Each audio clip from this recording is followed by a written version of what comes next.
दोस्तों, झूठ के नाव कभी सच के समंदर में नहीं चलते। झूठ के नाव कभी सच के समंदर में नहीं चलते और झूठे लोग अपना कभी स्वभाव नहीं बदलते।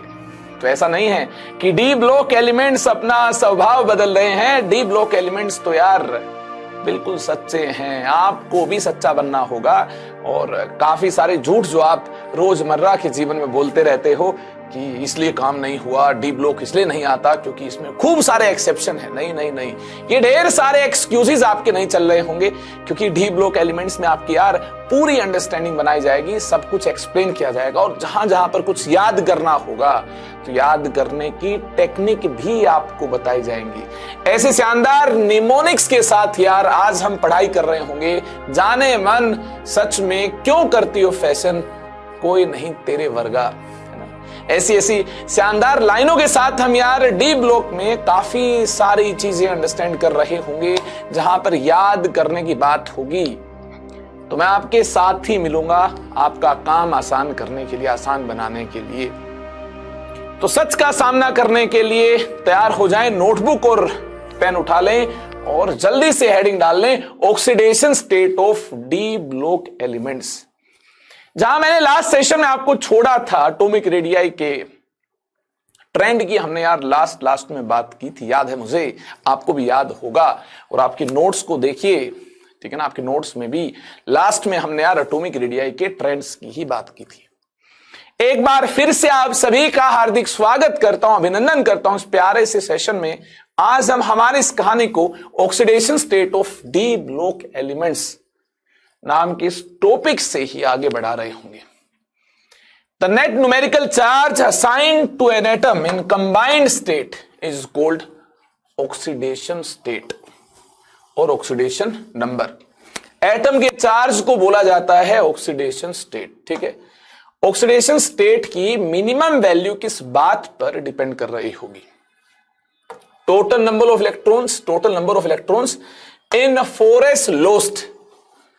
हम 3D सीरीज की बात कर रहे हैं तो 4s से जो नंबर ऑफ इलेक्ट्रॉन लूज हुए होंगे, ऑक्सीडेशन नंबर की मिनिमम वैल्यू इस बात पर डिपेंड कर रही होगी। मैक्सिमम ऑक्सीडेशन स्टेट यार total number of electrons from 4s plus number of unpaired electrons from 3D lost और number of electrons lost from 3D। हाँ, 3D से जितने इलेक्ट्रॉन लॉस्ट होंगे प्लस 4s से जितने इलेक्ट्रॉन लॉस्ट होंगे, इनको ऐड करने से हमें यार मैक्सिमम वैल्यू ऑक्सीडेशन स्टेट की, ऑक्सीडेशन नंबर की मिल रही होगी, ठीक है। और ट्रांजिशन मेटल्स के केस में यार वेरिएबल ऑक्सीडेशन स्टेट मिलती है क्योंकि ns से भी इलेक्ट्रॉन्स जा सकते हैं, n-1d से भी जा सकते हैं। एनर्जी वाइज बात की जाए तो ns और n-1d आसपास होते हैं। अनडाउटेडली n-1d की एनर्जी ज्यादा होती है, लेकिन एनर्जी वाइज यार ये ज्यादा दूर नहीं है, आसपास है। इस वजह से ns इलेक्ट्रॉन निकलने की भी पॉसिबिलिटी है और n-1d से भी इलेक्ट्रॉन निकलने की पॉसिबिलिटी यहां पर रहती है। अगर रहती है तो हमें इस प्रकार से बहुत सारी ऑक्सीडेशन स्टेट्स या फिर चार्ज देखने को मिलते हैं डिफरेंट कंपाउंड्स में।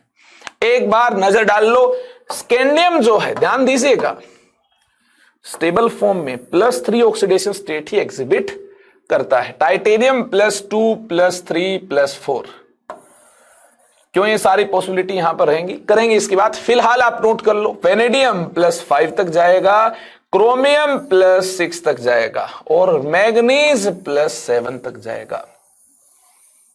तो मैक्सिमम वेरिएबल ऑक्सीडेशन स्टेट जो एलिमेंट एग्जिबिट कर रहा है दैट इज मैग्नीज। इसके बाद देखिए, आयरन के केस में +2 +3 +4 एंड +6 की पॉसिबिलिटी होगी। कोबाल्ट और निकल के केस में +2 +3 +4 की पॉसिबिलिटी होगी। कॉपर के केस में +1 +2 की पॉसिबिलिटी होगी और जिंक के केस में +2 की पॉसिबिलिटी होगी। जल्दी से ये सारी ऑक्सीडेशन स्टेट आप नोट कर लो, ठीक है। इनसे रिलेटेड हमारा डिस्कशन होगा। पहले तो देख लो मैक्सिमम ऑक्सीडेशन स्टेट कौन एग्जिबिट कर रहा है। मैग्नीज ये मैक्सिमम ऑक्सीडेशन स्टेट एग्जिबिट कर रहा है और मिनिमम ऑक्सीडेशन स्टेट यार देखना कौन एग्जिबिट कर रहा है। किसकी ऑक्सीडेशन स्टेट का नंबर कम है? जिंक की ऑक्सीडेशन स्टेट कम है और स्कैंडियम की ऑक्सीडेशन स्टेट कम है। मिनिमम ऑक्सीडेशन स्टेट देखना जिंक और स्कैंडियम के केस में देखने को मिल रही है। ये ऑक्सीडेशन स्टेट के नंबर की हम बात कर रहे हैं, ठीक है। मिनिमम वेरिएबल ऑक्सीडेशन स्टेट की बात कर रहे हैं हम। +3, यहां देखिए +2। मिनिमम वेरिएबल ऑक्सीडेशन स्टेट की बात कर रहे हैं, यहां तो केवल एक ही है, दैट इज +2। हां, ऑक्सीडेशन स्टेट की वैल्यू की अगर बात की जाए तो मिनिमम वैल्यू जो है ये कॉपर ने एग्जिबिट की है, this is +1। Minimum value of oxidation state, oxidation state की जो मिनिमम वैल्यू है ये +1 है।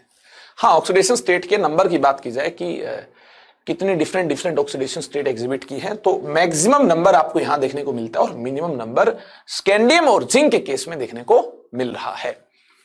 कहानी क्लियर है? तो maximum variable oxidation state 3D series में अगर बात की जाए तो मैग्नीज ने एग्जिबिट की है +2 से लेकर +7 तक, और मिनिमम वेरिएबल ऑक्सीडेशन स्टेट की बात करें तो स्कैंडियम और जिंक ने एग्जिबिट की है, ठीक है। तो चलिए फिर इस कहानी को आगे बढ़ाया जाए। मोस्ट कॉमन ऑक्सीडेशन स्टेट क्या देखने को मिल पाई है? मोस्ट कॉमन ऑक्सीडेशन स्टेट हमें जो देखने को मिल पाई दैट इज +2 +2 +2 +2 +2, अरे यहां तक +2, यहां से लेकर यहां तक +2। केवल स्कैंडियम ही है जो +2 ऑक्सीडेशन स्टेट एग्जिबिट नहीं करता है। ये क्वेश्चन बन सकता है, नोट कर लें, स्कैंडियम डज नॉट शो +2। अब सवाल उठेगा क्यों? हां, हर क्यों का आंसर मैं दूंगा। स्कैंडियम की कॉन्फ़िगरेशन आप लिखेंगे दैट इज आर्गन की कॉन्फ़िगरेशन 3D1 4s2, ये कॉन्फ़िगरेशन है। आप जरा देखिए, अगर 2 इलेक्ट्रॉन यहां से निकल जाएं तो ये भी निकल जाना चाहिए अगर 2 ये वाले निकाल दिए तो ये भी निकल जाना चाहिए, क्योंकि तीनों निकल जाने से, इस इलेक्ट्रॉन के निकल जाने से, इनके निकल जाने से, 3 इलेक्ट्रॉन के निकल जाने से नोबल गैस कॉन्फ़िगरेशन अटेन हो जाएगी एंड स्कैंडियम 3+ की मैक्सिमम स्टेबिलिटी हो जाएगी। Maximum stability is attained due to noble gas configuration of noble gas configuration of scandium 3+। जी हां, स्कैंडियम 3+ की नोबल गैस कॉन्फ़िगरेशन की वजह से इसकी हो जाएगी यार मैक्सिमम स्टेबिलिटी। तो 2+ एग्जिबिट करने से अच्छा है एक और इलेक्ट्रॉन यहां से यार लूज हो जाए और नोबल गैस कॉन्फ़िगरेशन अटेन हो जाए। अरे वाह, ये तो मस्त है। जी हां, स्कैंडियम जो है यार +3 ऑक्सीडेशन स्टेट स्टेबल फॉर्म में एग्जिबिट कर रहा होगा। जब ये कंबाइंड स्टेट के अंदर होगा, कंबाइंड फॉर्म में होगा, then oxidation state will be +3। इसमें कोई डाउट? अरे वाह, मजा आ गया। हाँ, अब आगे देखिए, highest oxidation state Ru and OS की होगी, दैट इज +8। +8 से ज्यादा चार्ज किसी भी एटम की खोपड़ी में नहीं मिल पाएगा। कहीं मिल रहा है तो यह आपकी मिस्टेक है। डी ब्लॉक एलिमेंट्स के केस में Ru और OS ऐसे मेंबर्स हैं जो कंबाइंड फॉर्म में मैक्सिमम चार्ज अपने ऑक्साइड में, फ्लोराइड में कितना एग्जिबिट कर रहे होंगे, दैट इज +8। कहानी क्लियर है? अब ये हम देखेंगे कि ऑक्सीडेशन स्टेट यार कब कौन सी मिल रही होगी, कौन सा एलिमेंट यार कितनी ऑक्सीडेशन स्टेट कैसे एग्जिबिट कर पाएगा। मैंगनीज के केस में +7 तक हम कैसे जा पाए, ये तमाम बातें आपके दिमाग में भी होंगी, ठीक है। तो देखिए, इन सभी बातों का आंसर इस प्रकार से किया जा सकता है। मैंगनीज के केस में +2 से लेकर +7 तक की सारी पॉसिबिलिटी कैसे है। मैंगनीज के केस को देखने से आप बाकी मेंबर्स के केस में भी आइडिया लगा पाएंगे ये तमाम पॉसिबिलिटीज किस प्रकार से है। मैंगनीज की कॉन्फ़िगरेशन है argon 3D5 4s2, 3D5 4s2, यही कॉन्फ़िगरेशन है क्या? अरे लिखकर देख लो मैंगनीज का एटॉमिक नंबर क्या है। साइंस टीचर वेरी क्रूअल, ऐसे लिखेंगे आप तो। मांगे फेर कॉपी निकुंज से। ये 21, ये 22, ये 23, ये 24, ये 25। हाँ बिल्कुल सही लिखा है। यहाँ 2 आएंगे, यहाँ कितने आएंगे 5। एटॉमिक नंबर 25 है तो 2 और 5 इलेक्ट्रॉन्स होंगे, है ना। काफी आसान तरीका है ना। हाँ बिल्कुल। यहां तक कॉन्फ़िगरेशन आर्गन से मैच कर रही होगी। और यहां क्या लिखेंगे 4s में 2 और 3d में 5। अब आप देखिए, यहां से 2 इलेक्ट्रॉन चले जाएं तो ये हाफ फिल्ड हो जाएगा। और यहां तक देखिए फुली फिल्ड, आर्गन से कॉन्फ़िगरेशन मैच हो रही है, ये हाफ फिल्ड हो जाएगा। और यहां तक सभी क्या होंगे फुली फिल्ड होंगे। अरे वाह, स्टेबिलिटी मिल जाएगी जी। हाँ, और इसके अलावा +2 के अलावा अगर एनर्जी वाइज इनमें ज्यादा डिफरेंस नहीं तो इलेक्ट्रॉन का लॉस यहां से भी तो हो सकता है। हाँ बिल्कुल हो सकता है। तो +2 +3 +4 +5 कब तक इलेक्ट्रॉन का लॉस होगा? एनर्जी वाइज ज्यादा डिफरेंस नहीं है, जब तक डी में इलेक्ट्रॉन रहेंगे तब तक यार इलेक्ट्रॉन का लॉस होता रहेगा। या नहीं, ये कहानी +7 तक जाएगी। टोटल इलेक्ट्रॉन का नंबर 7 है, ये कहानी +7 तक जाएगी। ठीक है। अब कई बार इन ऑक्सीडेशन स्टेट की स्टेबिलिटी का कंपैरिजन हमसे पूछा रहता है, तो हम किस प्रकार से आंसर कर पाएंगे? बिल्कुल आसान है। जैसे आपसे पूछा जाए स्कैंडियम 2+, स्कैंडियम 3+, ये ज्यादा स्टेबल होगा। क्यों? क्योंकि स्कैंडियम 3+ बनने के बाद जो कॉन्फ़िगरेशन मिल रही होगी दैट इज आर्गन। ध्यान से सुनना, आर्गन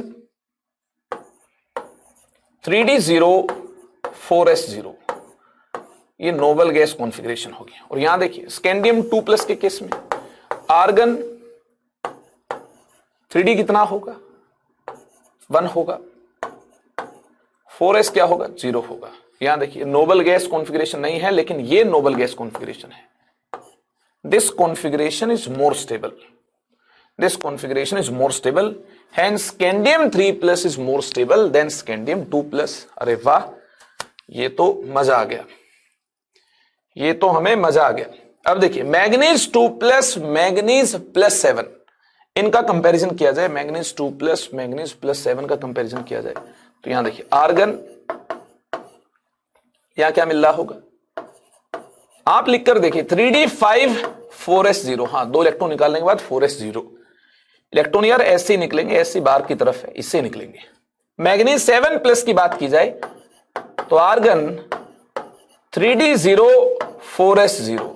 अरे वाह अरे वाह, यहां तो यार नोबल गैस कॉन्फ़िगरेशन देखने को मिल रही है, यहां तो नोबल गैस कॉन्फ़िगरेशन देखने को मिल रही है मैग्नीज 7+ के केस में। और यहां देखिए नोबल गैस कॉन्फ़िगरेशन के साथ साथ 3d हाफ फील्ड है, मुझे लगता है यहां नोबल गैस कॉन्फ़िगरेशन देखने को मिल रही है। That means this is more stable. बाकी यार मैग्नीज की जो स्टेबिलिटी है +7 और +2 फॉर्म की, ये मीडियम डिपेंडेंट भी होती है ना। उसकी बातचीत हम आगे रिएक्शन में कर रहे होंगे, बट फिलहाल आप नोट कर लो यहां पर नोबल गैस कॉन्फ़िगरेशन है, then this form will be more stable. ठीक है। अगर हम कॉन्फ़िगरेशन की स्टेबिलिटी वाइज बात करें, ऑक्सीडेशन स्टेट की स्टेबिलिटी की, तो अगर ये ज्यादा स्टेबल है तो ये ऑक्सीडेशन स्टेट यहां पर ज्यादा स्टेबल होगी। फिलहाल यहां देखिए आयरन 2+, आयरन 3+, आयरन 2+ की आप कॉन्फ़िगरेशन लिखेंगे, एटॉमिक नंबर आयरन का 26 है। 2 इलेक्ट्रॉन निकालने के बाद 3d में 6 इलेक्ट्रॉन मिल रहे होंगे और 4s में 0। और यहां देखिए 3 इलेक्ट्रॉन निकालने के बाद कॉन्फ़िगरेशन लिखकर देखिए 3d में 5 और 4s में 0।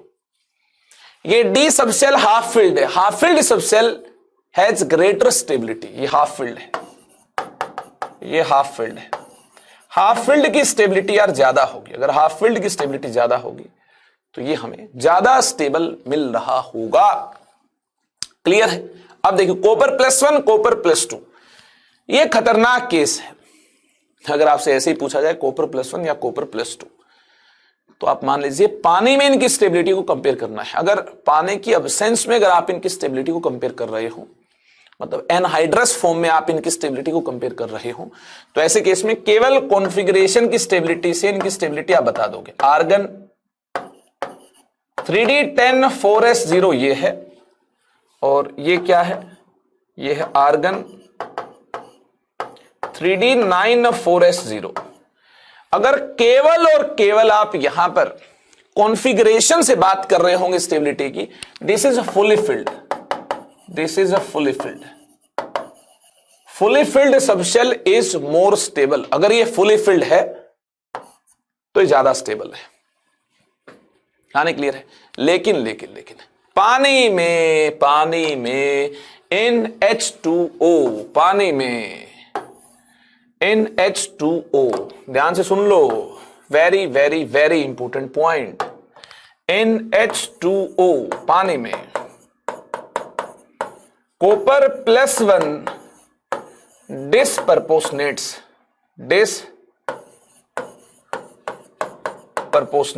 ये डिसप्रपोर्शनेट होगा, disproportionates into copper 2+ and copper 0। ये जो कॉपर +1 है ये कन्वर्ट हो जाएगा कॉपर 2+ एंड कॉपर 0 में। ऐसा क्यों? This is due to greater stability of copper 2+, this is due to greater stability of copper 2+। Copper 2+ की ज्यादा स्टेबिलिटी की वजह से पानी में अगर एक्वस मीडियम है तो कॉपर +1 कॉपर +2 में कन्वर्ट होगा। क्यों? Because copper 2+ has greater hydration energy. Hydration energy जो है ये चार्ज डेंसिटी के साथ डायरेक्टली रिलेटेड है। अगर कॉपर 2+ का हाइड्रेशन ज्यादा होगा, चार्ज इस पर ज्यादा मिल रहा है, मतलब चार्ज डेंसिटी ज्यादा मिल रही है, इसका हाइड्रेशन ज्यादा होगा, तो यार हाइड्रेशन के दौरान एनर्जी रिलीज होगी, तो यहां से ज्यादा एनर्जी रिलीज हो पाएगी, ज्यादा एनर्जी रिलीज हो पाएगी तो ज्यादा स्टेबिलिटी एक्वायर हो पाएगी। तो पानी में कॉपर 2+ ज्यादा स्टेबल है और पानी को कंसिडर नहीं कर रहे हैं अगर एनहाइड्रस फॉर्म में बात कर रहे हैं। अगर यार हम यहां देखिए हाइड्रेशन को एनकाउंटर नहीं कर रहे हैं, केवल कॉन्फ़िगरेशन की स्टेबिलिटी से आंसर कर रहे हैं, पानी नहीं है, तो ऐसे केस में फुली फिल्ड कॉन्फ़िगरेशन तो इसकी है, ये ज्यादा स्टेबल होगा। फुली फिल्ड कॉन्फ़िगरेशन तो इसकी है, ये ज्यादा स्टेबल होगा। क्लियर है? अब यहां देखिए क्रोमियम 2+, क्रोमियम 3+ की बात की जाए, क्रोमियम 2+, क्रोमियम 3+ की बात की जाए, क्रोमियम का एटॉमिक नंबर कितना है? बोलो 24 है। एक्सेप्शनल कॉन्फ़िगरेशन मिलती है। क्रोमियम की कॉन्फ़िगरेशन होती है 3d5 4s1। याद है आपको? 2 इलेक्ट्रॉन गायब हो जाएंगे तो यहां 0 या क्या आ जाएगा, यहां 4 आ जाएगा, 3d4 हो जाएगा। बोलो आने क्लियर है कि नहीं है? यहां क्या हो जाएगा, यहां 3d4 मिल रहा होगा, एक इलेक्ट्रॉन यहां से गायब हुआ, एक इलेक्ट्रॉन यहां से गायब हो गया। ये क्लियर है कि नहीं है? अरे बोलो ये बात क्लियर हुई कि नहीं हुई? अगर आपको ये पॉइंट क्लियर हुआ, अब बात करेंगे क्रोमियम 3+ की। तो क्रोमियम 3+ की कॉन्फ़िगरेशन क्या होगी? आर्गन, एक और इलेक्ट्रॉन गायब हो जाए, मतलब 3d3 हो जाए और क्या मिल पाए, 4s0 मिल पाए, ये होगा। इनकी स्टेबिलिटी को कंपेयर करना, सोचिए जरा इनके बारे में। तो यहां देखिए इनकी जो स्टेबिलिटी है एक शानदार कॉन्सेप्ट की मदद से आप डिस्क्राइब कर पाएंगे। ये कोऑर्डिनेशन केमिस्ट्री में आप सीखने वाले हैं।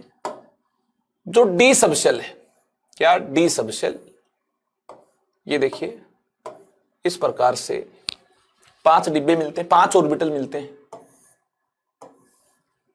इलेक्ट्रॉन डोनेटिंग स्पीसीज की प्रेजेंस में अनसिमेट्रिकल फील्ड के अंदर ये स्प्लिट हो जाती है 2 एनर्जी लेवल में।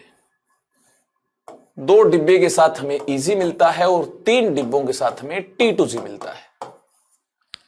अगर D3 कॉन्फ़िगरेशन है तो ये इलेक्ट्रॉन T2G में होंगे, यानी इस केस में T2G is half filled, T2G is half filled. ये जो T2G है इट इज हाफ फिल्ड, ये हाफ फिल्ड है। It has greater stability, it has greater stability. तो इस प्रकार से यार खास किस्म की होती है D3 कॉन्फ़िगरेशन। ये जो D3 कॉन्फ़िगरेशन है ये खास किस्म की होती है। खास किस्म की कैसे है देख लो, इससे T2Z हाफ फिल्ड हो जाएगा, इसकी भी होगी extra stability. D3 has extra stability, extra stability. तो इस प्रकार की एक्स्ट्रा स्टेबिलिटी D3 की मिल रही होगी, इसके अलावा D5 की मिल रही होगी। हाँ, उससे पूरा ये सिस्टम हाफ फिल्ड हो जाएगा। D5 की एक्स्ट्रा स्टेबिलिटी मिल रही होगी। और अगर यार ये फुली फिल्ड है तो D10 की भी एक्स्ट्रा स्टेबिलिटी मिल रही हो। जहां जहां पर ये एक्स्ट्रा स्टेबिलिटी मिल रही हो वहां वहां पर यार कॉन्फ़िगरेशन ज्यादा स्टेबल मिल रही होगी। जहां जहां पर एक्स्ट्रा स्टेबिलिटी मिल रही हो तो कॉन्फ़िगरेशन यार ज्यादा स्टेबल मिल रही होगी। ठीक है, तो इस प्रकार से हमने कंपैरिजन कर लिया है। एक बात बताइए, अगर यहां पर मैग्नीज +7 नहीं मिलता, मैग्नीज 3+ दिया होता तो फिर क्या होगा, फिर आपका आंसर क्या होगा?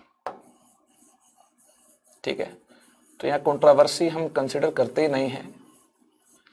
मैग्नीज 2+, मैग्नीज +7 ये तो यार मीडियम डिपेंडेंट भी होंगे। यहां पर अगर मैग्नीज 2+, मैग्नीज 3+ की स्टेबिलिटी हमें कंपेयर करनी हो, ये बिल्कुल सिंपल होगा आपके लिए। आर्गन यहां 3D4 मिल रहा होगा, 4s0। यहां देखिए पूरा D सबशेल हाफ फील्ड मिल जाएगा आपको, एक एक डिब्बे में एक एक इलेक्ट्रॉन मिल रहा होगा, ये हाफ फील्ड मिल जाएगा। This is half field, half field. तो किसकी स्टेबिलिटी ज्यादा होगी? हाफ फील्ड की स्टेबिलिटी ज्यादा होगी, तो ये ज्यादा स्टेबल मिल जाएगा। इस प्रकार से half field, fully field, hydration energy, T2Z की ज्यादा स्टेबिलिटी, एक्स्ट्रा स्टेबिलिटी, इसके हाफ फील्ड होने की वजह से इस प्रकार से तमाम बातें हम देखते हुए यार इनकी कॉन्फ़िगरेशन को कंपेयर कर पाएंगे। ज्यादा स्टेबल है, कम स्टेबल है, कॉन्फ़िगरेशन की स्टेबिलिटी से हम यार इस प्रकार से देखना ऑक्सीडेशन स्टेट की स्टेबिलिटी तक जा पाएंगे। और ये पॉइंट वेरी इंपॉर्टेंट है, ये वेरी इंपॉर्टेंट है, एनसीईआरटी बुक में दिया है। स्टार लगा लेंगे इस पर, लगा लिया स्टार, तो चले आगे। फिर चलिए आगे हम बात कर रहे होंगे density of D block elements की। मास डेंसिटी की बात कर रहे होंगे, मास बाय वॉल्यूम की बात कर रहे हैं। डेंसिटी क्या है? Mass by volume, mass by volume. Mass gram में है, वॉल्यूम सेंटीमीटर क्यूब में है या फिर ml में है, तब हमें करना है कंपैरिजन। तो कंपैरिजन किस प्रकार से मिलता है? Practically all have density greater than 5। Density यार 5 से ज्यादा होती है सभी की, एक्सेप्ट कुछ एक्सेप्शन भी मिलते हैं। जेडली बुक का डेटा कहता है कि एक्सेप्शन है स्कैंडियम, टाइटेनियम, यटीरियम का। इनकी डेंसिटी 5 से कम मिलती है और बाकी की डेंसिटी 5 से ज्यादा मिलती है। और हाईएस्ट डेंसिटी मिलती है ओस्मियम और इरिडियम की, काफी आसपास है, इसलिए इन दोनों का जिक्र किया गया है। 22.57 और 22.61, ठीक है ना। ये 22.57 ओस्मियम की है और इरिडियम की है 22.61 ग्राम पर ml और ग्राम पर सेंटीमीटर क्यूब। इस यूनिट के साथ हमें डेटा दिया गया है, कोई टेंशन नहीं है। अब देखिए डेंसिटी का वेरिएशन 3D सीरीज के केस में, 3D सीरीज के केस में आपको पता होना चाहिए ये जो मास बाय वॉल्यूम है, ये जो रेशियो है, लेफ्ट टू राइट मूव करने पर इंक्रीज होगा या डिक्रीज होगा। जनरली तो देखिए इंक्रीज ही हुआ है, लेकिन लेकिन लेकिन जिंक अपने यार डिफरेंट स्ट्रक्चर की वजह से, ठीक है, यहां देखिए यहां मिलता है, कहां मिलता है? जिंक मिलता है यहां, वेनेडियम और क्रोमियम के बीच में यहां मिलता है। जिंक की डेंसिटी यार देखिए कम मिलती है, बाकी मेंबर्स की डेंसिटी जो राइट साइड है इनकी ज्यादा है। जिंक मिलता है वेनेडियम और क्रोमियम के बीच में, ठीक है। इसका स्ट्रक्चर डिफरेंट टाइप का है, मास बाय जो वॉल्यूम है रेशियो जिंक के केस में कम मिलता है। मास ज्यादा होने के बावजूद भी रेशियो क्या मिलता है, कम मिलता है, ज्यादा वॉल्यूम की वजह से ऐसा हुआ है। तो यहां से यहां मूव करने पर देखना डेंसिटी इंक्रीज कर रही है और जिंक यहां मिल रहा होगा, तो ऑर्डर क्या मिलेगा, स्कैंडियम, टाइटेनियम, वेनेडियम, और वेनेडियम और क्रोमियम के बीच हमें जिंक मिल रहा होगा, जिंक और फिर क्रोमियम, मैग्नीज, आयरन, कोबाल्ट, निकल, कॉपर। ठीक है, जिंक लास्ट में नहीं होगा, जिंक यहां होगा, वेनेडियम और क्रोमियम के बीच में जिंक होगा, यहां लफड़ा हुआ है। ठीक है, ध्यान रखेंगे आप, स्टार लगा दिया, भूलेंगे नहीं। चले आगे फिर, चलिए ये बातचीत हमारी हो गई है, अब हम बात कर रहे होंगे एंथैल्पी ऑफ एटोमाइजेशन की। Enthalpy of atomisation is the change in enthalpy when 1 mole of substance is converted into individual atoms in gaseous state, individual atoms in gaseous state by breaking the bonds of substance. Crystal lattice हमें दिया गया है, हमें क्या करना है, उसमें present atoms को चुन चुन कर अलग अलग करना है, और इस प्रकार से अलग अलग करना है कि बाद में जो अलग अलग एटम्स मिल पाए ये गैसियस स्टेट में होने चाहिए। किसमें होने चाहिए, गैसियस स्टेट में होने चाहिए। ठीक है, और 1 मोल के लिए अगर हम कैलकुलेशन कर रहे हैं तो ऐसी हीट को जो खिलाई गई है एटम्स को अलग करने के लिए, इसको हम बोल देंगे हीट ऑफ एटोमाइजेशन। कि जो हीट ऑफ एटोमाइजेशन है ये डिपेंड करती है बॉन्ड स्ट्रेंथ पर, बॉन्ड स्ट्रेंथ ज्यादा है तो हीट ऑफ एटोमाइजेशन ज्यादा होगी। बड़े बड़े एटम्स हैं, भारी एटम्स हैं, इस पर भी हीट ऑफ एटोमाइजेशन डिपेंड करती है। और जो बॉन्ड स्ट्रेंथ है ये यार नंबर ऑफ अनपेड इलेक्ट्रॉन्स पर डिपेंड करती है, ज्यादा अनपेड इलेक्ट्रॉन्स होंगे ज्यादा इंटरेक्शन होगी, तो हीट ऑफ एटोमाइजेशन ज्यादा मिल रही होगी। तो इस प्रकार से हीट ऑफ एटोमाइजेशन यार काफी सारे फैक्टर्स पर डिपेंड करती है, और हीट ऑफ एटोमाइजेशन का नॉर्मल ट्रेंड नहीं मिलता है, काफी सारे एक्सेप्शन देखने को मिलते हैं। आप देख सकते हैं, डेटा आपके सामने है, आप देख सकते हैं इसमें अनपेड इलेक्ट्रॉन कम है तो हीट ऑफ एटोमाइजेशन देखना यार कितनी कम, लोएस्ट है, लोएस्ट हीट ऑफ एटोमाइजेशन देखना इसकी, number of unpaired electron, unpaired electron कम है, अनपेड इलेक्ट्रॉन कम है तो लोएस्ट हीट ऑफ एटोमाइजेशन मिलती है। इस केस में लोएस्ट हीट ऑफ एटोमाइजेशन मिलती है। ठीक है, इसमें कोई डाउट नहीं है, अच्छी बात है, लोएस्ट मिलती है। हाईएस्ट हमें किस केस में हीट ऑफ एटोमाइजेशन मिलती है, ये देखिए इसकी मिलती है 3D सीरीज में, वेनेडियम की मिलती है highest heat of atomisation. Atomisation ये पैकिंग पर भी डिपेंड कर रही होगी, क्रिस्टल स्ट्रक्चर पर भी डिपेंड कर रही होगी। पैकिंग ज्यादा अच्छी है तो ऐसे केस में ज्यादा हीट यूटिलाइज होगी उस स्ट्रक्चर को डिस्ट्रॉय करने में। तो काफी सारे फैक्टर्स पर हीट ऑफ एटोमाइजेशन डिपेंड करती है, और ये फैक्टर यार अलग अलग प्रकार से वेरी कर रहे होंगे, तो यार ये वेरिएशन इनकी वैल्यूज में, इनकी डेटा में भी आपको देखने को मिल रहा होगा। फिर भी आप चाहते हैं नहीं सर एक ट्रेंड हमें याद हो जाए, तो उसके लिए मैं आपको ऑलरेडी बता चुका हूं। देखिए बचपन का प्यार नहीं है ये कहीं इसको आप गलत समझ लें। जाने मन जरूर है स्टार्टिंग में, लेकिन ये बचपन की प्यार वाली लाइन नहीं है। जाने मन सच में क्यों करती हो फैशन, कोई नहीं तेरे वर्गा। फैशन करने से कुछ नहीं होगा, आपकी भीतरी सुंदरता जो है यार ये मायने करती है बाहर से आप कैसे दिख रहे हैं। अंदर आपकी छल कपट और बाहर से बहुत सुंदर दिख रहे हैं, तो ऐसी सुंदरता किसी काम की नहीं है। ठीक है, तो इस लाइन से मैं आपको बयां करने वाला हूं हीट ऑफ एटोमाइजेशन का ट्रेंड। देखिए सबसे कम हीट ऑफ एटोमाइजेशन होगी जिंक की, इसके बाद मैग्नीज की, इसके बाद स्कैंडियम की। ठीक है, इसी प्रकार से यार हम आगे चलते जाएंगे। तो ग्रुप 1 मेंबर्स कौन कौन से देखिए, साइंस टीचर वेरी क्रूअल, मांगे, फेयर कॉपी, निकुंज से, वर्गा से क्या मिल रहा होगा, V। ठीक है, नहीं Ni, और Ni और V के बीच में क्या होगा, देखिए Ni और V के बीच में क्या होगा, V के बीच में क्या होगा, यहां तो है तेरे तेरे, ठीक है। Ni और V के बीच में क्या आ सकता, टाइटेनियम आ सकता, हाँ टाइटेनियम आ जाएगा। तो यहां क्या होगा, फिर टाइटेनियम होगा, ठीक है। कोई कोबाल्ट होगा, फैशन Fe होगा, ठीक है।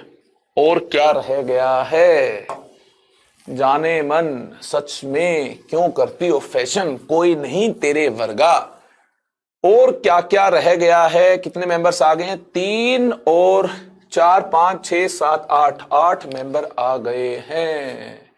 क्या क्या रह गया है, क्रोमियम रह गया है, और कॉपर रह गया है। क्यों क्यों कॉपर करती क्रोमियम। ओके, पहली बार ही देखिए मैं यार इस प्रकार से ये निमोनिक आपको बता रहा हूं, ये लर्निंग ट्रिक आपको बता रहा हूं, तो थोड़ा सा मुझे भी वक्त लगा इसको बनाने में, है ना। तो याद कर लो, अब जाने मन सच में क्यों करती हो फैशन, कोई नहीं तेरे वर्गा, कोई नहीं तेरे वर्गा। क्या डेटा भी यही बोल रहा है, क्या ये डेटा भी यही बोल रहा है, जिंक की हीट ऑफ एटोमाइजेशन कम है, हाँ 126 है, बिल्कुल सही बात है, जिंक की कम है। इसके बाद क्या मैग्नीज की ही है, देख लो, इसके बाद क्या मैग्नीज ही मिलता है, इसके बाद हाँ मैग्नीज ही मिलता है, ये बात भी बिल्कुल सही है। इसके बाद क्या स्कैंडियम मिलता है, मैग्नीज के बाद क्या स्कैंडियम मिलता है, देख लो क्या स्कैंडियम मिल रहा है, मैग्नीज के बाद क्या स्कैंडियम मिल रहा है, हाँ स्कैंडियम ही मिल रहा है, ये बात भी बिल्कुल सही है। क्या स्कैंडियम के बाद कॉपर मिल रहा है, स्कैंडियम के बाद क्या कॉपर मिल रहा है, हाँ कॉपर ही मिल रहा, अरे वाह मजा आ गया ये तो। क्या कॉपर के बाद क्रोमियम मिलता है, क्या कॉपर के बाद क्रोमियम मिलता है, हाँ क्रोमियम मिलता है, अरे वाह वेरी नाइस। अब देखिए, क्या कॉपर के बाद क्रोमियम मिलता है, क्रोमियम के बाद आयरन मिलता है, हाँ क्रोमियम के बाद हमें यार आयरन मिलता है, ये देखिए आयरन मिलता है, अरे वाह। इसकी जो heat of atomisation, enthalpy of atomisation iron की ज्यादा है। क्या आयरन के बाद कोबाल्ट मिलता है, क्या कोबाल्ट के बाद निकल मिलता है, आयरन के बाद कोबाल्ट मिलता है, कोबाल्ट के बाद निकल मिलता है, और निकल के बाद टाइटेनियम मिलता है, टाइटेनियम के बाद सबसे ज्यादा एंथैल्पी ऑफ एटोमाइजेशन वेनेडियम की है, टाइटेनियम के बाद देखिए कौन है, वेनेडियम है। अरे वाह जबरदस्त टेक्निक है, जाने मन सच में क्यों करती हो फैशन, कोई नहीं तेरे वर्गा, तेरे जैसा कोई नहीं, फैशन करने की कोई जरूरत नहीं है। भीतरी जो सुंदरता है ये मायने रखती है, ठीक है। अरे बात समझ गए हो कि नहीं, अगर बात आपकी समझ में नहीं आई है, आपकी गिरफ्त में नहीं आई है, तो फिर से देख लो, वीडियो को रिपीट कर लो, नहीं तो यार आगे चलो। Melting point of D block elements की बात करनी है, किसकी बात करनी है दोस्तों, मेल्टिंग पॉइंट की। तो जल्दी से ये ग्राफ नोट कर लो और सोच लो यार मेल्टिंग पॉइंट किस बात पर डिपेंड कर रहा होगा, जल्दी से दिमाग लगा लो, मेल्टिंग पॉइंट किस बात पर डिपेंड कर रहा होगा। मेल्टिंग पॉइंट डिपेंड कर रहा होगा नंबर ऑफ अनपेड इलेक्ट्रॉन्स पर, melting point number of unpaired electrons पर डिपेंड कर रहा होगा, नंबर ऑफ अनपेड इलेक्ट्रॉन्स। इससे क्या होगा, इससे बॉन्ड स्ट्रेंथ ज्यादा होगी, नंबर ऑफ अनपेड इलेक्ट्रॉन ज्यादा होंगे तो बॉन्ड स्ट्रेंथ इससे क्या होगी, ज्यादा होगी। इसके अलावा मेल्टिंग पॉइंट डिपेंड कर रहा होगा मोलिकुलर वेट पर, मोलिकुलर वेट ज्यादा है, ठीक है, तो ऐसे केस में मेल्टिंग पॉइंट क्या होगा, ज्यादा होगा, मोलिकुलर वेट या फिर एटॉमिक वेट। हाँ एटम्स के केस में तो यार एटॉमिक वेट की बात करेंगे, एटम्स के केस में तो हम एटॉमिक वेट की बात करेंगे। यहां भी देखिए एटम्स की बात चल रही है, तो एटम्स के केस में तो हम एटॉमिक वेट की बात कर रहे होंगे। कंफ्यूज नहीं होना, सबने मोलिकुलर वेट क्यों लिख दिया है, इमोशन समझिए आप क्या कहना चाहता हूं, यहां भी एटॉमिक वेट की ही मैंने बात की है। एटॉमिक वेट ज्यादा है तो ऐसे केस में इंटरेक्शन ज्यादा होगी, साइज बड़ा मिल रहा होगा, जनरली साइज क्या मिल रहा होगा, बड़ा मिल रहा होगा, ठीक है। इंटरेक्शन ज्यादा होगी, साइज बड़ा भी नहीं मिल रहा होगा तो number of electrons, number of protons तो ज्यादा होंगे तो ज्यादा इंटरेक्शन मिल रही होगी, ठीक है। तो एटॉमिक वेट पर भी ये बात डिपेंड करेगी। और यार इफेक्टिवनेस ऑफ पैकिंग कितनी इफेक्टिव है इस पर भी तो डिपेंड करेगा। हाँ, मेल्टिंग पॉइंट इस बात पर भी डिपेंड कर रहा होगा कि यार पैकिंग कितनी ज्यादा इफेक्टिव है, कितनी शानदार पैकिंग है, अच्छी पैकिंग है तो मेल्टिंग पॉइंट ज्यादा मिल रहा होगा। और इसके अलावा ये डायरेक्टली रिलेटेड होगा इफेक्टिवनेस ऑफ पैकिंग के साथ, इफेक्टिवनेस ऑफ पैकिंग के साथ भी ये रिलेटेड होगा। मेनली तो नंबर ऑफ अनपेड इलेक्ट्रॉन पर ज्यादा डिपेंड कर रहा होगा। Melting point first increases to maximum with increase in number of unpaired electron. Number of unpaired electron के साथ यार मेल्टिंग पॉइंट की जो वैल्यू है ये इंक्रीज हो रही है, ठीक है। तो मैक्सिमम वैल्यू मेल्टिंग पॉइंट की मिलती है क्रोमियम के केस में। किस केस में मिलती है? क्रोमियम के केस में मिलती है। तो इसको हम याद कैसे रखेंगे? याद रखने की यार सिंपल टेक्निक जल्दी से 3D सीरीज के केस में लिख लो। साइंस टीचर वेरी क्रूअल, मांगे फेयर कॉपी, फेयर कॉपी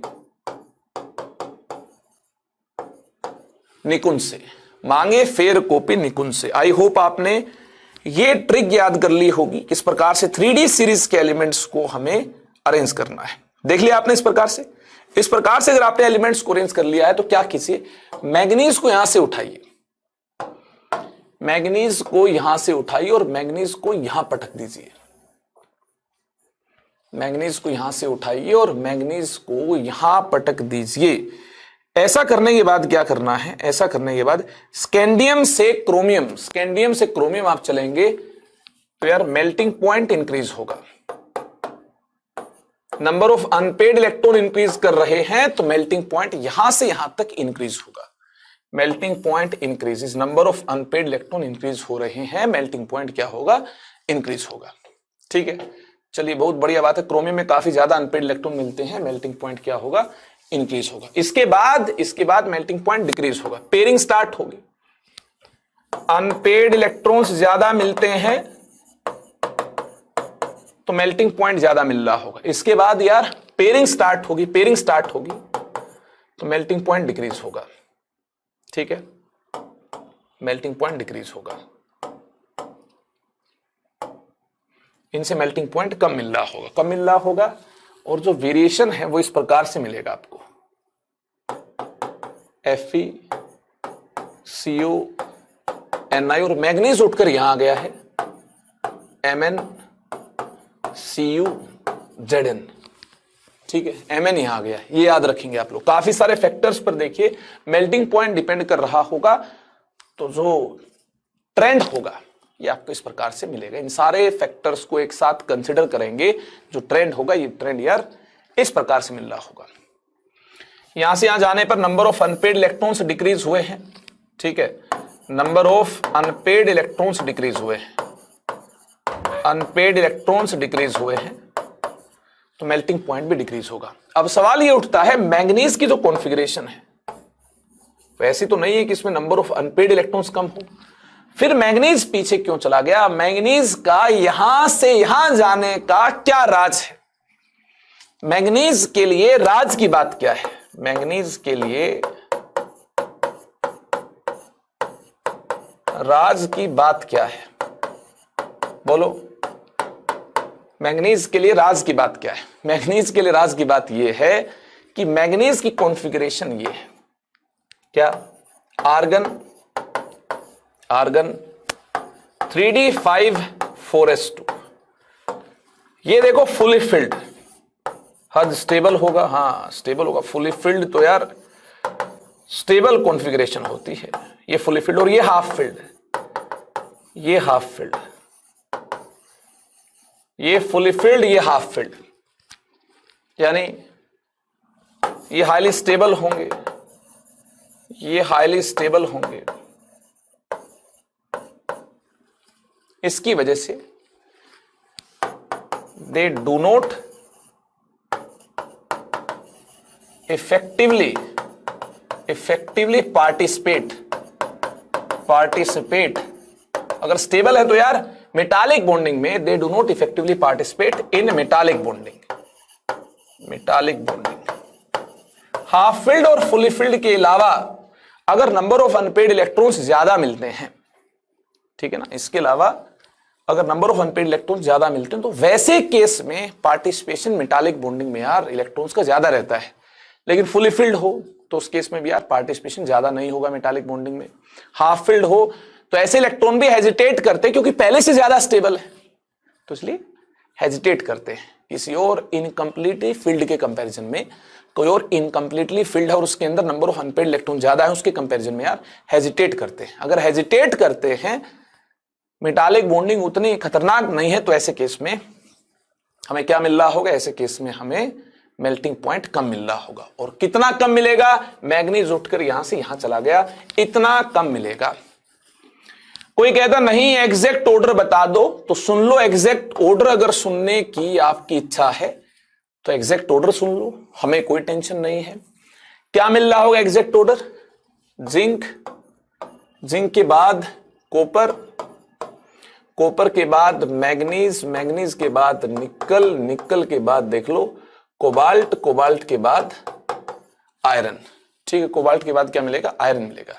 इसके बाद क्या करेंगे? यहां से यहां तक आपने क्या किया? इंक्रीजिंग ऑर्डर लिख दिया। इसके बाद पलट कर लिख दो यार ऐसे, इसको यहां से उठाओ और यहां लिख दो। इसको आपने पलट कर यहां लिख दिया, ठीक है। अब इसको क्या करो? उठाकर यहां लिख दो। इसके बाद क्या मिल रहा होगा? स्कैंडियम मिल रहा होगा, टाइटेनियम मिल रहा होगा, फिर वेनेडियम मिल रहा होगा और लास्ट में क्रोमियम मिल रहा होगा। यहां हमें देखना, क्रोमियम के केस में हाईएस्ट मेल्टिंग पॉइंट मिलता है। इन सारे फैक्टर्स की वजह से क्रोमियम में देखिए यार ज्यादा नंबर ऑफ अनपेड इलेक्ट्रॉन्स है, इस वजह से ज्यादा हमें मेल्टिंग पॉइंट मिलता है। 3D सीरीज में यार क्रोमियम के केस में मिलता है highest melting point, highest melting point 3D series में आप देख चुके हैं। और डी ब्लॉक एलिमेंट्स में टंगस्टन का, W का, ये टंगस्टन है अमंग 3D मेंबर्स जो हाईएस्ट मेल्टिंग पॉइंट है, highest melting point in D block elements. D block elements के केस में टंगस्टन का होगा हाईएस्ट मेल्टिंग पॉइंट, और 3D सीरीज के केस में हाईएस्ट मेल्टिंग पॉइंट होगा इन 3D सीरीज क्रोमियम का। ये पॉइंट्स और आप नोट कर लो। देखो मैक्सिमा पर कौन बैठा है? सभी 3D सीरीज के एलिमेंट्स के मेल्टिंग पॉइंट को कंपेयर करेंगे तो टंगस्टन यहां बैठा हुआ है, तो टंगस्टन का होगा हाईएस्ट मेल्टिंग पॉइंट। और यार 3D सीरीज के मेंबर्स को कंपेयर करेंगे तो देखना क्रोमियम का होगा हाईएस्ट मेल्टिंग पॉइंट। ठीक, काफी सारे बच्चे बोलते हैं सर क्रोमियम के केस में भी तो अनपेड इलेक्ट्रॉन 3D में मिलते हैं। हाँ, बात आपकी बिल्कुल सही है, 3D में अनपेड इलेक्ट्रॉन्स मिलते हैं लेकिन ज्यादा मिलते हैं, ठीक है। और 4s क्रोमियम के केस में फुली फिल्ड नहीं है, वहां भी अनपेड मिलता है। ये देख लो आप, मैग्नीज के केस में तो 4s फुली फिल्ड है, गड़बड़ हो गई ना, तो इस वजह से मैग्नीज नीचे मिलता है। मैग्नीज देखना ट्रेंड में कहीं आगे चला गया, और आगे इस प्रकार से गया है कि इसका जो मेल्टिंग पॉइंट है ये कम हो गया है। हाँ, आगे देखिए मेल्टिंग पॉइंट डिक्रीज हो रहा है, ये आगे चला गया। 4s फुली फिल्ड है और 3D हाफ फिल्ड है। हाफ फिल्ड यार उतना ज्यादा अच्छे से मेटालिक बॉन्डिंग में पार्टिसिपेट नहीं कर रहा होगा, तो मेल्टिंग पॉइंट जो है क्या मिलता है? कम मिलता है, ठीक है। चले आगे, आयोनाइजेशन एनर्जी की बात करें। The minimum amount of energy required to remove electron from isolated gaseous atom, valence shell of isolated gaseous atom is called ionisation energy. ऐसे एनर्जी फूकेंगे, ऐसे एनर्जी डालेंगे और यार इलेक्ट्रॉन टक से बाहर आ जाए, इसे हम, इस एनर्जी की मिनिमम वैल्यू को आयोनाइजेशन एंथैल्पी बोलते हैं। तो आप बता दो डाउन द ग्रुप मूव करने पर आयोनाइजेशन एंथैल्पी क्या मिलती है? देखिए 3D, 4D, 5D सीरीज के एलिमेंट्स के आयोनाइजेशन एंथैल्पी को कंपेयर करना है। तो आपकी नॉलेज के लिए बता दूं 5D सीरीज के एलिमेंट्स के आयोनाइजेशन एंथैल्पी ज्यादा मिलती है जहां पर 4f इन्वॉल्व है। 4f का पुअर स्क्रीनिंग शिल्डिंग इफेक्ट होता है। इस वजह से 5D सीरीज के एलिमेंट की ionisation enthalpy in a particular group, in A group comparison करने पर मिलती है। इसके बाद साइज के बेसिस से, साइज के बेसिस पर 3D से 4D जाएंगे तो साइज इंक्रीज कर रहा है, साइज इंक्रीज कर रहा है तो आयोनाइजेशन एंथैल्पी डिक्रीज कर रही होगी। आयोनाइजेशन एंथैल्पी साइज के साथ यार इनवर्सली रिलेटेड है। साइज इंक्रीज करेगा तो आयोनाइजेशन एंथैल्पी डिक्रीज कर रही होगी। ठीक है, तो यहां से यहां देखिए साइज के बेसिस पर हम देखें तो आयोनाइजेशन एंथैल्पी डिक्रीज कर रही होगी, मतलब 5D के बाद 3D सीरीज का एलिमेंट मिल रहा होगा, इसके बाद लास्ट में 4D सीरीज का एलिमेंट होगा। ना ही तो यहां पर 4F इन्वॉल्व है और बड़ा साइज है, साइज बड़ा है, आयोनाइजेशन एंथैल्पी कम मिल रही होगी। ठीक है, तो ये ट्रेंड हमें देखने को मिल रहा होगा। साइज के साथ आयोनाइजेशन एंथैल्पी ऐसे रिलेटेड और जेड इफेक्टिव के साथ डायरेक्टली रिलेटेड है। जेड इफेक्टिव ज्यादा, 4F इन्वॉल्व होने से जेड इफेक्टिव ज्यादा होगा। और देख लो 5D सीरीज के एलिमेंट की आयोनाइजेशन एंथैल्पी ज्यादा मिल रही होगी। लेकिन लेकिन लेकिन इस केस में आप इस ट्रेंड को अप्लाई नहीं करोगे। This trend is not applicable, this trend is not applicable for group 3। हाँ, ग्रुप 3 के केस में 4F इन्वॉल्व नहीं है, 5D में 4F इन्वॉल्व नहीं है, 4F इज नॉट इन्वॉल्व। हाँ, ग्रुप 3 के बाद जो 5D मिल रहा होगा, 5D सीरीज का एलिमेंट मिल रहा होगा, वहां 4F इन्वॉल्व है। लेकिन ग्रुप 3 के केस में 4F is not involve, 4F involve नहीं है। याद है ना आपको? अरे 4F कहां से आगे इन्वॉल्व होगी, याद है ना आपको? LA के बाद जो HF है उसमें और उससे आगे जो 5D सीरीज के एलिमेंट्स हैं उनमें 4F इन्वॉल्व है। नोट्स उठाकर देख लो, लास्ट लेक्चर के PDF नोट्स देख लो अगर पूरा लेक्चर नहीं देखा है। ट्रेंड्स ऑफ एटॉमिक रेडियाई में मैंने आपको बताया, लेंथेनाइड कॉन्ट्रैक्शन में बात मैंने आपको बताई है। अगर यार ग्रुप 3 के एलिमेंट्स के केस में 4F इन्वॉल्व नहीं है, जो 5D सीरीज के एलिमेंट उसमें 4F इन्वॉल्व नहीं है, तुम देखिए किस प्रकार से आंसर करेंगे। 3D 4D 5D नीचे जाएंगे, साइज क्या कर रहा होगा, 4F तो इन्वॉल्व है नहीं, साइज इंक्रीज कर रहा है। तो ऐसे केस में साइज के आधार पर हम आंसर कर रहे होंगे। तो आयोनाइजेशन एंथैल्पी का क्या ट्रेंड बनता है? छोटा साइज 3D सीरीज के एलिमेंट का होगा, इसके आयोनाइजेशन एंथैल्पी ज्यादा, उसके बाद साइज इंक्रीज कर रहा है, आयोनाइजेशन एंथैल्पी डिक्रीज हो रही है, आयोनाइजेशन एंथैल्पी डिक्रीज हो रही है। तो इस प्रकार से साइज के आधार पर हम चलेंगे तो ये आंसर मिल रहा होगा। और यार थर्ड ग्रुप के अलावा group 4, group 5, group 6, group 7 till group 12 अगर हम 5D सीरीज के एलिमेंट्स की बात कर रहे होंगे तो वहां पर 4F इन्वॉल्व है। उस केस में 5D सीरीज के एलिमेंट की आयोनाइजेशन एंथैल्पी ज्यादा होगी, यहां साइज के बेसिस पर। इसके बाद 3D सीरीज का एलिमेंट मिल रहा होगा और लास्ट में 4D सीरीज का एलिमेंट हमें मिल रहा होगा। अब देख लो लेफ्ट टू राइट अगर हम बात करें, ये तो हमने डाउन द ग्रुप बात कर ली है, इस प्रकार तो हमने यार डाउन द ग्रुप बात कर ली है। अगर हम लेफ्ट टू राइट बात करें, लेफ्ट टू राइट अगर हम बात करें, on moving from left to right, left to right अगर बात की जाए तो यहां देखिए left to right ionisation enthalpy increase हो रही है। लेकिन लेकिन लेकिन कुछ एक्सेप्शन भी देखने को मिल रहे हैं। एक्सेप्शन क्या देखने को मिल रहा है? मुझे लगता है पहला एक्सेप्शन तो यार टाइटेनियम का होगा। देखिए ये यहां से यहां चला गया है, जेड इफेक्टिव, साइज, इन सारे फैक्टर्स को मिलाकर देखेंगे तो आयोनाइजेशन एंथैल्पी की ट्रेंड में यार टाइटेनियम यहां नहीं मिलेगा, यहां मिलेगा। ठीक है, इसके अलावा जो पीछे था ये आगे हो जाएगा, जो पीछे था वो आगे हो जाएगा और जो पहले से आगे था ये पीछे हो जाएगा रेस में। ठीक है, एक बार फिर से सुन लो, जो ज्यादा पीछे था वो आगे हो जाएगा और जो ज्यादा आगे था वो इस रेस में पीछे हो जाएगा। मतलब ये यहां चला जाएगा और ये यहां मिल जाएगा। मतलब इसके अलावा एक्सेप्शन यहां पर देखने को मिल रहा होगा। साइज और जेड इफेक्टिव को एक साथ हम कंसिडर कर रहे होंगे और प्रैक्टिकल डेटा की बात कर रहे होंगे, तो प्रैक्टिकल डेटा में देखना left to right ionisation enthalpy increase कर रही है विद 2 मेजर एक्सेप्शंस। ठीक है ना, ये होंगे 2 मेजर एक्सेप्शन जिनको यार आपको ध्यान रखना है। ठीक है, ये मेजर एक्सेप्शंस होंगे जिनको ध्यान रखना है। तो क्या ट्रेंड बनता है, स्कैंडियम, इसके बाद वेनेडियम मिल रहा होगा, टाइटेनियम नहीं मिलेगा, वेनेडियम मिलेगा, फिर क्रोमियम और फिर मिल रहा होगा टाइटेनियम। डेटा भी आप देख लो, चेक कर लो।